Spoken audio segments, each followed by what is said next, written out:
Stephen A. Smith Show. Before I get on out of here, I had to talk about a story that's very, very important. And albeit indirectly, it involves... Is the WNBA about to commit the biggest act of financial suicide in the history of modern sports?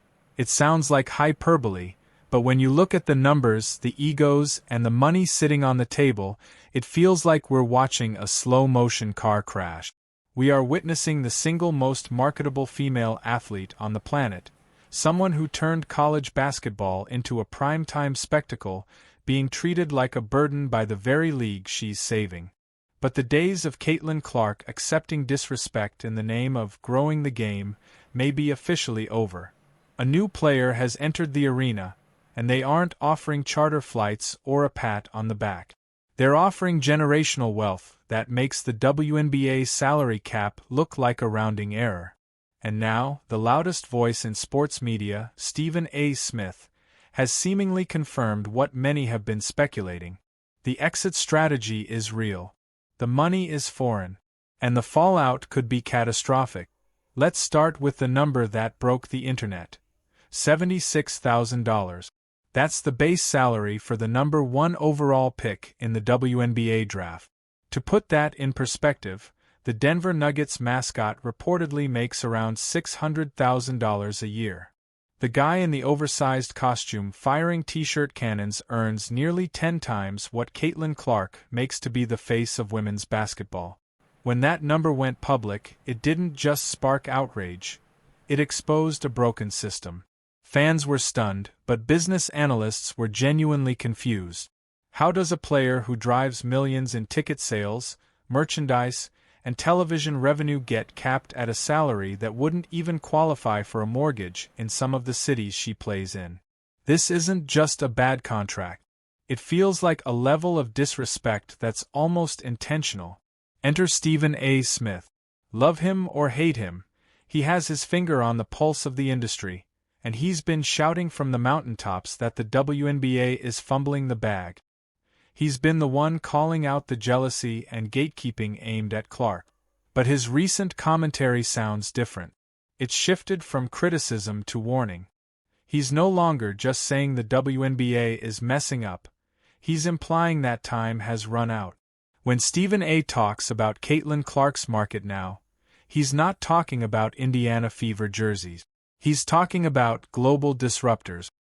He's acknowledging entities outside the United States, particularly in the Middle East, that don't see sports as just competition, but as a way to buy influence and credibility. And their pockets are bottomless. This isn't a conspiracy. There's precedent. Look at LIV Golf. When the Saudi Public Investment Fund wanted into the PGA Tour and got turned away, they didn't negotiate. They bought the players. Phil Mickelson, Dustin Johnson. Checks so massive that refusing them would have been financial malpractice. They disrupted a legacy league overnight by proving one simple truth: money talks and tradition walks. Stephen A. Smith saw it happen in golf. He's watching it happen in boxing. And now, he's signaling that women's basketball could be next. And honestly, why wouldn't it be? For the price of one mid-tier NBA bench player, a Saudi-backed league could buy the entire WNBA All-Star roster. But for Caitlin Clark to actually leave the WNBA, to pack her bags and accept a $1 million or even $5 million deal to play in a Saudi exhibition league, there has to be a push. No one walks away from a legacy league just for money if they're happy. And this is where the story turns dark. The push isn't coming from her bank account. It's coming from the locker rooms and the hardwood of the WNBA itself. From the moment she was drafted, the energy around her hasn't been, "Welcome to the league." It's been, "Wait until we get our hands on you." We've seen the hard fouls. We've seen the cheap shots, plays that have nothing to do with basketball and everything to do with sending a message. Look at the Kennedy Carter incident. A blindside hip check on an inbounds play with zero basketball purpose. It was a physical assault disguised as a basketball play. And what was the reaction from many of the league's veterans? Not condemnation. In several corners, it was applause. A so-called welcome to the pros moment. But Stephen A. Smith rightly pointed out the obvious. This is not how you treat the golden goose. You don't haze the person paying for the charter flights.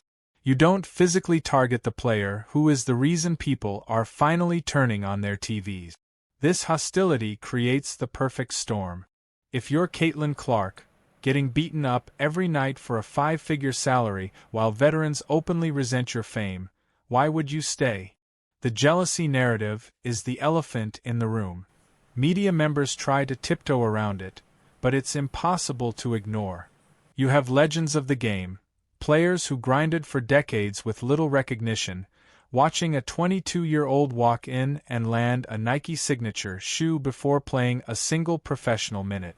Is it fair? Maybe not. Is it reality? Absolutely. Instead of riding her coattails toward higher salaries for everyone, there appears to be a collective effort by the old guard to humble her. Diana Taurasi warned that reality is coming. Well, the reality is this. Caitlin Clark is an economy unto herself, and if the environment inside the WNBA remains toxic, she has zero obligation to endure it. That's the wedge Saudi investors are looking for. They don't just offer money, they offer respect. Now let's talk confirmation. When Stephen A. Smith discusses overseas opportunities, he isn't speculating. He's validating rumors agents have been whispering about for months. We already know Ice Cube's Big 3 League put a verified $5 million offer on the table. That was the first domino. It proved the market value was real. The WNBA scrambled to spin the narrative, trying to downplay it, but the seed had already been planted. Clark turned it down to focus on her rookie season, to do things the right way. But now, halfway through that season, after absorbing the physical punishment and seeing the league's lack of protection, that same $5 million, or even a $10 million Saudi offer, starts to look very different. The Saudi sports strategy is simple and ruthless. They don't want to build from scratch. They want to buy the finished product. They want instant credibility. They want headlines. Imagine a Riyadh All-Star Exhibition Series. They don't need a full league. They just need Caitlin Clark, Angel Reese, and maybe a few other stars. They play 10 games, get treated like queens, make $5 million each, and go home. No travel nightmares. No commercial flights. No veterans trying to take their heads off. Stephen A. Smith understands exactly why this model terrifies the WNBA. If Clark leaves, the TV deal collapses. Attendance drops. Casual fans tune out. The leverage is entirely in her hands. And it's important to understand why the salary cap is so low in the first place. Because WNBA defenders will always default to the same argument. Revenue sharing. They say the players are paid a percentage of league revenue, and since the league isn't profitable, salaries stay low. That's the corporate answer. The real answer is simpler. The WNBA has been subsidized by the NBA for nearly 30 years. It has functioned as a charity project for NBA owners. Caitlin Clark represents the first legitimate opportunity the league has ever had to become independently profitable. She is the bridge to solvency. And instead of reinforcing that bridge, the league is letting people set it on fire. That level of incompetence is exactly what makes the Saudi rumors so credible. In business, if you undervalue an asset, a competitor will buy it. It's that simple. So what would a Saudi deal actually look like? It wouldn't resemble a traditional season. Reports and speculation suggest a tournament-style format or a Super League concept, similar to what European soccer once proposed. Short duration. High impact. Massive payouts. For Clark, it solves every problem. She gets instant financial security. She escapes the toxicity of WNBA jealousy. She expands her brand globally. And most importantly, she sends a message to the American sports establishment. Value your women, or lose them. Stephen A. Smith has also called out the hypocrisy in the coverage. When NBA players chase the bag, they're labeled smart businessmen. When LeBron James switches teams to maximize earnings and branding, he's called a genius. But when the conversation turns to Caitlin Clark, there's this bizarre expectation that she should suffer for the sisterhood. She's supposed to accept low pay and hard fouls because she hasn't paid her dues. Stephen A. Smith is calling nonsense on that. He's confirming that the era of blind loyalty is over. If the WNBA can't protect her physically from flagrant fouls or financially from massive market disparity, then they forfeit the right to keep her. The NBA rookie scale comparison always comes up, but it's a false equivalency. Yes, Victor Wembanyama makes more, but he plays in a league that generates billions. The gap between his value and his salary is large, but he's still a multimillionaire from day one. The gap between Caitlin Clark's value and her pay is the Grand Canyon. She brings in millions and walks away with thousands. That level of exploitation isn't sustainable. Saudi investors see this as pure arbitrage. They know they can pay her 10 times what the WNBA offers and still profit from the global attention she generates. It's a bargain for them, and a fortune for her. We also have to talk about Unrivaled, the new domestic 3-on-3 league being launched by Breanna Stewart and Nafisa Collier. They're offering 6-figure salaries and equity, which is a step in the right direction. It proves even current players know the WNBA model is broken. But even Unrivaled can't compete with sovereign wealth fund money. The Saudis can offer retire-for-life money for a single season of work. Stephen A. Smith's reporting makes it clear. Domestic alternatives are nice, but the foreign option is the nuclear one. And right now, the button is sitting there, waiting to be pushed. Think about the marketing machine Caitlin Clark represents. She's safe. She's family-friendly. And she's a sniper from deep. And she's competitive as hell. That's what makes her the perfect face for a rebranding campaign by a nation like Saudi Arabia, one looking to soften its global image through sport. This is sportswashing at its finest, and Clark is the ultimate detergent. Critics will say she shouldn't take blood money. They'll bring up Saudi Arabia's human rights record, and that is a valid moral argument. But where is the morality inside the WNBA? Where is the morality in a league that allows its biggest star to be headhunted? Where is the morality in paying elite professional athletes less than a fast food manager? When you back someone into a corner, they don't interrogate the source of the money offering them an escape. They just look for the exit sign. Stephen A. Smith has also pointed out the racial dynamics at play, adding another uncomfortable layer to this story. He's discussed how Clark's race factors into both her marketability and the resentment she faces. It's not a conversation people like having, but it's part of the reality. The Great White Hope narrative has been placed on her shoulders whether she asked for it or not. And that only intensifies tension inside a predominantly black league. If Clark feels racial friction has turned her workplace hostile, then a neutral environment, an international stage where she's just a global superstar and not a symbol in an American culture war, starts to look very appealing.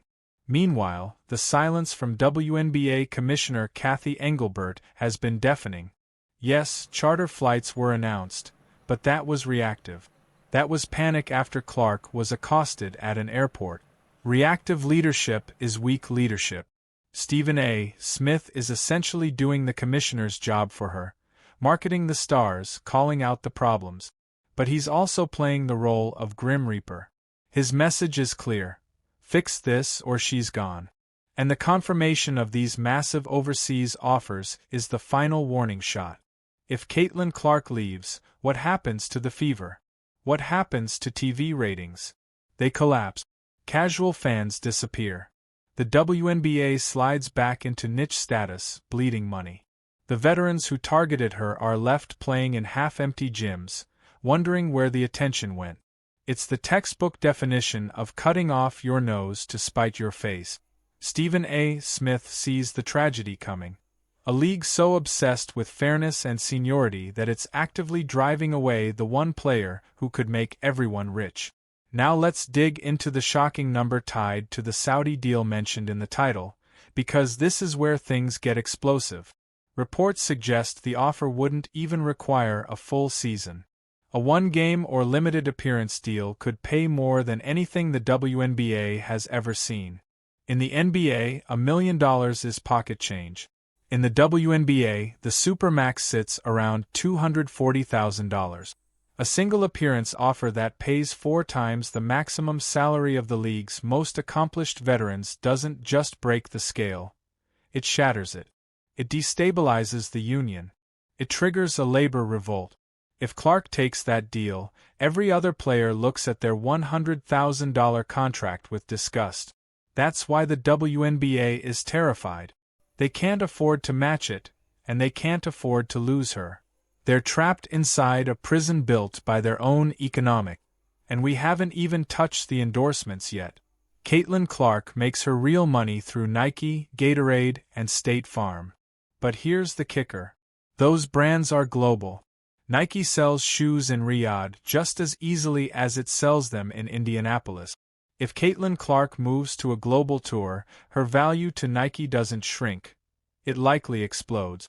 She stops being a domestic star and becomes a worldwide icon. The idea that she needs the WNBA for exposure is rapidly collapsing. In the age of social media, she is the exposure. Wherever she plays, the cameras follow. Wherever she goes, the audience comes with her.